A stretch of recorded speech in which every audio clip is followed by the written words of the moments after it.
Hello there all, this is Mouse Pelt bringing you a review that you probably didn't want to see of My Little Pony Tales. Now I know plenty of you have seen a particular someone's review of this. Oh yeah, I'm looking at you. My goal is to right the wrongs here and review these episodes fairly. I'll throw some comparisons to Friendship is Magic here and there, but it's not what this is about. This wasn't meant to be like Friendship is Magic, so it's not fair to call it the anti-Friendship is Magic. So without further ado, let's jump right into the first episode. The pilot episode is called Slumber Party and was written by George Arthur Bloom, whom you'll know if you're familiar with the Generation 1 My Little Pony. The story opens up on 7 friends having a sleepover at Sweetheart's house. They're playing charades and doing a pretty bad job at it. Yeah, well, it's pretty hard to guess what it is when you're stomping your hoof 100 times. Anyway, once everyone's had enough of Clover banging the floor, a very suburban dad pony and a soccer mom pony, Sweetheart's parents, come to tell them they should make ice cream or whatever they can do to avoid having to deal with them.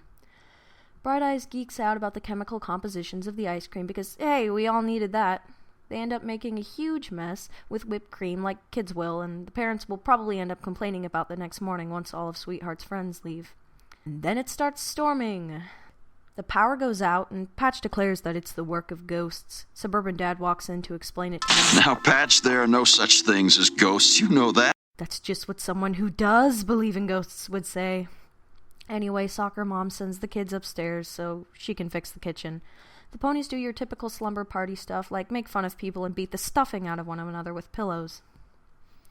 Soccer Mom comes in very disapprovingly and tells them she told them to go to bed a long time ago. Kids these days. They pretend to go to sleep and the storm rages on. No, that was not a Frozen reference. Do not put that in the comments. Patch decides to scare her friends with a ghost story, which is a great thing to do even though some of them tell you not to. I like her. But my parents were supposed to be sleeping. They'll never know. There's 2 kinds of people. They build a pillow fort because that's the right setting for a ghost story. I don't see why that's necessary, but what are you gonna do? Pat starts off her story, and it's about a young colt who lived in the medieval times of Ponyland called Squire. He's trying to move up in the world because, hey, you've only got like 10 years to live in this time period. Might as well make the best of it and become a knight. His father tells him that he is to tame the dragon Basil in order for him to become a knight. Okay, that's a little harsh, but alright. Squire goes out to look for him the next day, and 5 minutes into it, a snake strangles him. Rip Squire. You will be missed. Well, he doesn't actually die. Squire manages to chase it off and reaches the cave, where he nearly gets torched by a spat of flame. 6 minutes into this and we've already got fried pony. Squire finds a torch from some pony that died there beforehand, and yes, they actually say this.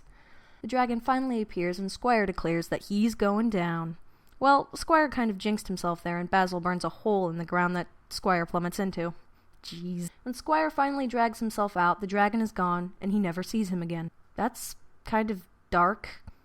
My Little Pony Tales, they didn't give you enough credit. Squire probably didn't last that long after that and died trying to find his dragon that he will never see again. Eternally trapped in this world as a ghost for centuries chasing something that cannot be found.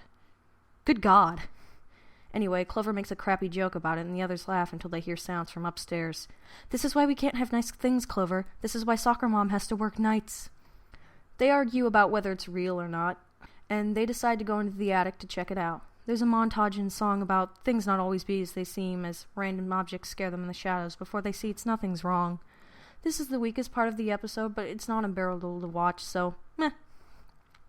The ponies find out it's just Sweetheart's cat making the sounds and go back downstairs to actually sleep until something looms above Patch. And it's Squire's ghost. Oh great, he's still trapped here. It's been 5 centuries, but hey, Squire. Anyway, he thanks her for telling the ponies his story. He says he must continue his search for the dragon and flies up into the ceiling and out. So, did he cross sides or something? Or is this poor colt still trapped in an eternal, never-ending quest? Answers, show! I need answers! And it just ends. So we're supposed to decide his fate for ourselves. Great pilot episode! In conclusion, I'd say this is a pretty decent episode and I'd watch it if I were you. It's not quite the grandest adventure, but if you're looking for something interesting and pony-related to watch for 11 minutes, I'd say go ahead and watch it. And that wraps it up. Thank you guys for watching, and I'll see you next time.